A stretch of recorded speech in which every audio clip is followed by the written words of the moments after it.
అందరికీ నమస్కారం. ఓం శ్రీ మాత్రే నమః. ప్రతి ఒక్కరూ నిత్య జీవితంలో పాటించవలసిన 50 నియమాలు. సమాజం బాగుంటేనే మనం బాగుంటాం, దేశం బాగుంటేనే మనం బాగుంటాం.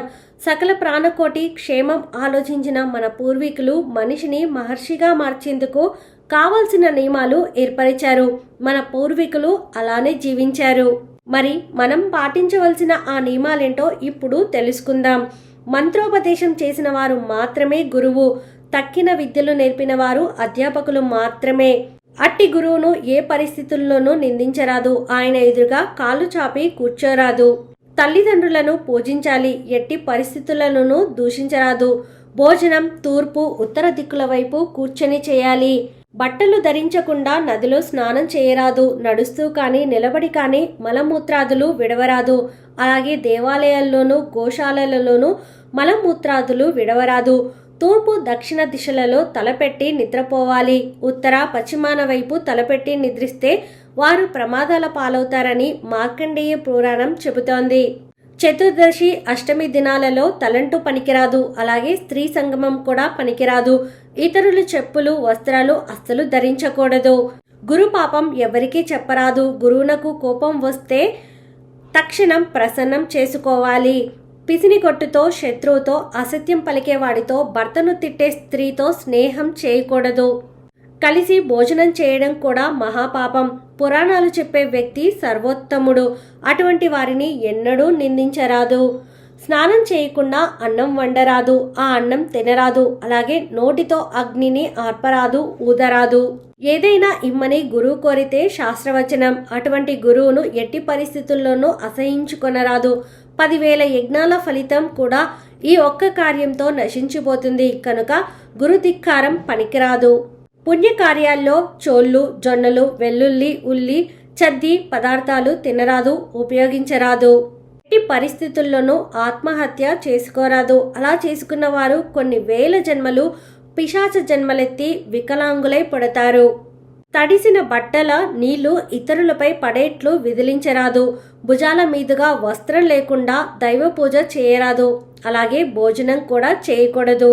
అన్నము తిన్న కంచములో చేయి కడుక్కోరాదు. చేయి కడిగిన తర్వాత ఆ చేతిని విదల్చరాదు. తెలిసిన వారి మరణ వార్త విన్న వెంటనే గాని, పురిటి వార్త విన్న వెంటనే గాని కట్టుబట్టలతో స్నానం చేయాలి. కూర్చొని తొడలు కాళ్ళు ఊపరాదు. అలా ఊపినవాడు వచ్చే జన్మలో కుంటివాడై పుడతాడు. ఏకాదశి నాడు ఎన్ని అన్నం మెతుకులు తింటే అన్ని పురుగులు తిన్నట్లు లెక్క అని శాస్త్రవచనం. కావున అన్నం భిన్నం చేసుకొని తినాలి. ఒక జ్యేష్ఠ శుద్ధ ఏకాదశి నుండి మాత్రం ఫలాహారం కూడా పనికిరాదు. 60 సంవత్సరాలు దాటిన వారికి 11 సంవత్సరాల లోపు వారికి ఈ నియమం వర్తించదు. తూర్పు ఉత్తరముఖంగా దంతధావనం చేయాలి. పడమర దక్షిణ దిక్కుగా నిలబడి చేయకూడదు. శివ పూజకు మొగలి పువ్వు పనికిరాదు. ఒకేసారి నీరు నిప్పు 2 చేతులతో గాని ఒకే చేత్తో గాని పట్టుకెళ్ళకూడదు. నిద్రపోతున్న వారిని అనవసరంగా లేపుట, పురాణ కథలు జరుగుతున్నప్పుడు విఘ్నం కలగచేయుట, భార్యాభర్తలను విడదీయుట, తల్లిని బిడ్డను విడదీయుట ఇవన్నీ బ్రహ్మహత్య పాతకాలతో సమానం. వేలపాల లేకుండా నిద్రించే వారి విషయంలో ఇది వర్తించదు. చిన్న పిల్లల్ని చూడ్డానికి వెళ్ళేటప్పుడు, అనారోగ్యవంతుల దగ్గరికి వెళ్ళేటప్పుడు, గుడికి వెళ్ళేటప్పుడు, గురుదర్శనానికి వెళ్ళేటప్పుడు, పురాణం వినడానికి వెళ్ళేటప్పుడు వట్టి చేతులతో వెళ్ళరాదు. ఏదో ఒకటి సమర్పించుకోవాలి. ఎంగిలి నోటితో గురువుతో మాట్లాడరాదు. ఎంగిలి చేత్తో ఏ పదార్థాన్ని చూపించరాదు. పురాణాలు దానం చేస్తే గొప్ప విద్యావేత్తలు అవుతారు. గొడుగు చెప్పులు కలిపి కానీ గోవును కానీ దానం చేస్తే భయంకర యమ మార్గం సులభంగా దాటగలరు. సువర్ణ దానం చేసేవారు ఐశ్వర్యవంతుల ఇళ్లలో పుడతారు. ఒకరి బట్టలు మరొకరు కట్టరాదు. ఒకరు తీసివేసిన జందం మరొకరు ధరించరాదు. వ్యసనపరులతో మూర్ఖులతో వాదోపవాదనాలు చేయరాదు. కాశీలో గురుపూజ చేసిన వారిని కైలాసవాస సౌఖ్యం లభిస్తుంది. ఆలయంలో ఆత్మ ప్రదక్షిణ అన్నప్పుడు తన చుట్టూ తాను తిరగరాదు. నమస్కారం చేస్తే చాలు. గుడి చుట్టూ ప్రదక్షిణం మాత్రమే చేయాలి. విష్ణు ఆలయంలో 4 ప్రదక్షిణాలు, అమ్మవారి గుడిలోను శివాలయంలోను 3 ప్రదక్షిణాలు చేయాలి. శివాలయంలో కొబ్బరికాయ కొట్టిన తర్వాత ఒక చిప్పను మనకిచ్చిన దానిని తీసుకోరాదు. జ్యోతిర్లింగాలు, స్వయంభూ లింగాలు, బాణాలింగాలు అయితే మాత్రం ప్రసాదంగా స్వీకరించవచ్చు. బహిష్టు సమయంలో పొయ్యి వెలిగించిన అన్నం వంటివి వండిన పిల్లల వల్ల దుఃఖాల పాలవుతారు కనుక అవి పనికిరావు. సంధ్యా సమయంలో నిద్ర, తిండి, సంభోగం, ఊడ్చడం చేయరాదు. నిలబడి కానీ అటు ఇటు తిరుగుతూ కానీ అన్నం తినడం వల్ల క్రమంగా దరిద్రుడవుతాడు. రాబోయే జన్మలో బిచ్చగాడు అవుతాడు. ఆదివారం, శుక్రవారం, మంగళవారం తులసి ఆకులను కోయరాదు. చీటికి మాటికి ప్రతిజ్ఞలు చేయుట, ఒట్టు పెట్టుట దోషం. నోట్లో వేలు పెట్టుకొనుట, గొల్లు కొరుకుట వంటివి చేయరాదు. గురువు ద్వారా మంత్రోపదేశం పొందనివాడు ఎప్పటికీ తరించలేడు కనుక ఉపదేశం పొంది తీరాలి. చీకటి పడ్డాక పువ్వులు, ఆకులు చెట్ల నుండి తుంచరాదు. దేవాలయ ప్రాంగణంలో ఉమ్మడం, పొగ త్రాగడం రెండూ నిషిద్ధాలే. గురువులకు, అర్చకులకు, పౌరాణికులకు సరిగ్గా పారితోషకం ఇవ్వక వారికి రుణపడేవారు 100 జన్మలు కుక్కలుగా, చండాలురుగా పుట్టి కష్ట నష్టాల పాలవుతారు. ఇంట్లో విగ్రహాలుంటే ఏమీ ప్రమాదం లేదు. పరులకు అపకారం కోరి పూజ చేసేవారికి మాత్రమే నియమాలు. తక్కిన వారికి పూజ విషయంలో పెద్ద పెద్ద నియమాలు ఏమీ లేవు. తీర్థం తీసుకున్నాక ఆ చేతిని కడుక్కోవాలి తప్ప అరచేతిని తలపై రాసుకొనరాదు. నిద్ర నుండి లేవగానే ముందుగా అరచేతులను దర్శించి వామన నామస్మరణ చేయాలి. పాచిముఖంతో అద్దం చూసుకొనరాదు. ఉపవాసం ఉన్నప్పుడు, జాగరణ చేసినప్పుడు పరుల దోషాలు తలుచుకోరాదు. శివాలయంలో నందికి దగ్గరగా దీపారాధన చేయరాదు. కొంచెం దూరంగా ఉంచాలి. తల వెంట్రుకలతో కూడిన అన్నం పండితులకు, గురువులకు పెట్టరాదు. సాధ్యమైనంత జాగ్రత్త వహించాలి. పొరపాటున అన్నంలో వెంట్రుకలు వస్తే ఆ అన్నం తీసివేసి మళ్ళీ వడ్డించి నెయ్యి వేయాలి. అన్నం తింటున్న వారిని తిట్టరాదు. అలాగే దెప్పి పొడవరాదు. స్నానం చేశాక శరీరం తుడుచుకొని తడి పొడి తువ్వాలు కట్టుకొని పూజ చేయరాదు. పూజా మందిరంలో ప్రవేశించరాదు. పూర్తిగా ఆ తుండును తడిపి నీరు పిండి మాత్రమే కట్టుకోవాలి. లేదా వేరే శుభ్రమైన వస్త్రాలు పూజకు ధరించాలి. తరచుగా కాలినడకన పుణ్యక్షేత్రాలు దర్శిస్తే మంచి జన్మలు కలుగుతాయి. దీనిని కాయిక తపస్సు అంటారు.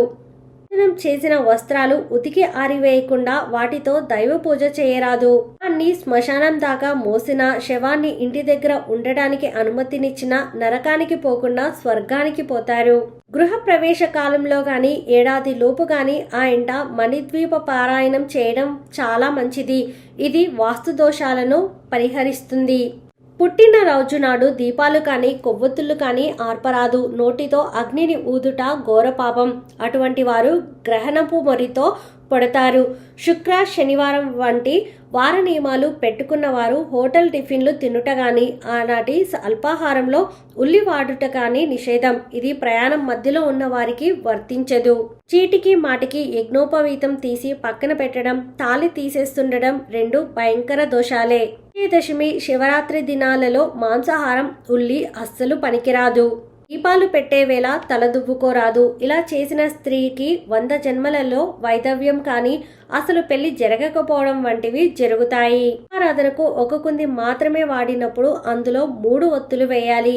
ఆడిన అన్నం, అడుగంటిన పాయసం, కంబు వచ్చే నెయ్యి ఇటువంటివి నైవేద్యానికి పనికిరావు.